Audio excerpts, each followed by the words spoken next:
diarrhée chronique, c'est l'émission de plusieurs selles, préférentiellement liquides, par jour.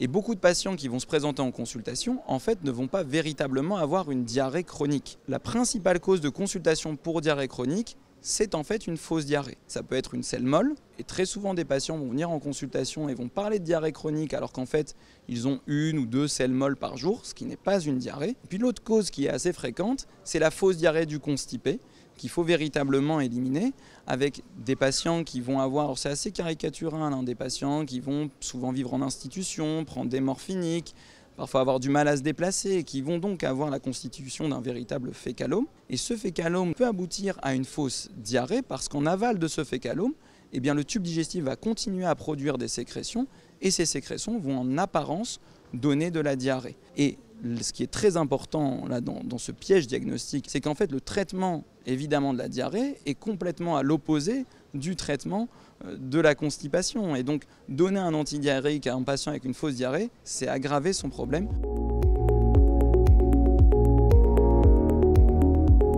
Et les principaux symptômes à rechercher, c'est déjà le terrain. Donc la personne de plus de 50 ans avec une modification de son transit, d'ailleurs on parle de la diarrhée mais également dans le sens de la constipation nouvelle, doit amener à une consultation de gastro-entérologie et à la réalisation d'une coloscopie.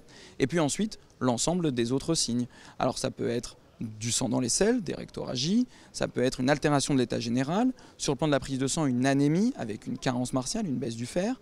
Dans le terrain, l'antécédent personnel ou familial de polypes est un point également fondamental à rechercher.